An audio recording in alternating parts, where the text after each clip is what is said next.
कसम खा लो मित्र, दादा मरे या दादियाँ, ये मृत्यु भोज नहीं खाएंगे। अगर करना ही चाहते हो तो प्रीति भोज किया करो। कौन सा भोज करना है? प्रीति भोज। प्रीति भोज। बहुत मौके होते हैं, लेंटर पर एक खवाओ, लोगन पूरी कौन मना करता है? विवाह हो बच्चे का खिलाओ, जन्म दिवस मनाओ तो खिलाओ, कोई मना करता है? शादी हो लेकिन जिस दिन कोई मर जाता है वहाँ तुम्हें खाना कैसा अच्छा लग जाता है। ये मानवता नहीं है, ये कहीं न कहीं हमारे हृदय में पशुता बैठी हुई है।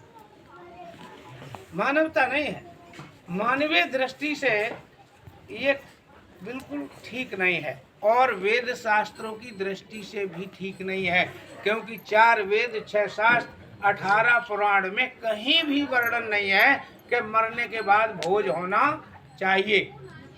वेदों के अनुसार जो कार्य किया जाता है वह धर्म कहलाता है, और जो वेदों में ना हो उसको किया जाता है तो वह धर्म नहीं अधर्म होता है। अर्थात ये अधर्म का भोजन होता है, धर्म का भोजन नहीं है। जहाँ में प्रीति होती है वहाँ पर हमें भोजन करना चाहिए। यहाँ पर हमें भोजन, लोगों ने कहा चली क्यों ये? भाई ऐसा था तो बोलो चला क्यों, तो बता रहा हूँ चला क्यों, सुन लो। एक बार एक राजा की माँ बीमार हो गई, बहुत इलाज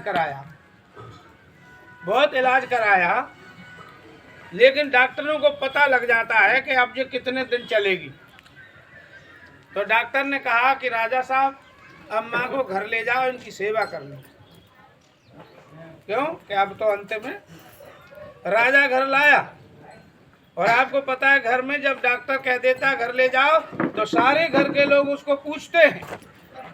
क्या पूछते हैं? कहते क्या खाओगे, क्या खाओ, कहते जो खाए सो खवाओ। अब तो जानो तो है, अब कोई परहेज ना है, जो खवाओ सो खवाओ, सब पूछते हैं कि नहीं? तो राजा ने भी यही पूछा अपनी माँ से। क्या कहा? माताजी कुछ खाना चाहती हो? जब राजा ने ये पूछा कि माताजी कुछ खाना चाहती हो, तो उनकी माँ ने कहा बेटा मैं आम खाना चाहती हूँ। क्या खाना चाहती हूँ? आम खाना चाहती हूँ। अब ये पूस माह का महीना था, आम कहाँ मिलेंगे? तो राजा ने आदेश कर दिया भाई मेरी माँ की इच्छा आम खाने की है, यहाँ नहीं है तो जहाँ मिले वहाँ से लाओ। तो अभी आप चले जाओ बम्बई की तरफ, तो अभी आम मिल जाए। तो राजा के नौकर चाकर गए बम्बई की तरफ आम लेने के। 2-3 दिन बाद लौट के आए, तब तक माताजी चली गई। राजा को बड़ा दुख हुआ कि मैं राजा होता हुआ भी अपनी माँ की अंतिम इच्छा पूरी नहीं कर सका। तो राजा ने बुलाया लोगों को, बुला करके और पूछा मील में जाएगा तू ले ले जा। अरे तब मील नहीं थे, चल भाई तब नहीं थे माताजी, तुम्हारे सामने सड़कें नहीं थी। सही बात है, समझे? तब सड़कें नहीं थी तुम्हारे सामने। बात सुन ले भाई। अब तो तुम अमिया मील कह रही हो, तब तुम्हें नहीं आती। जब सूखी बस सुखा के धल लेती थी तुम खटाई। अगर मील ही होते तुम पे तो सुखाती ना। हाँ, तब सुखाई के खटाई रख लेती। अब ये तो सब बदल गई, ये काहे बदल गई? नहीं, ये तो पीछे पुरानी बात बता रहे। हम जाना था सब पुरानी बात। तो क्या हुआ कि लोगों को इकट्ठा किया।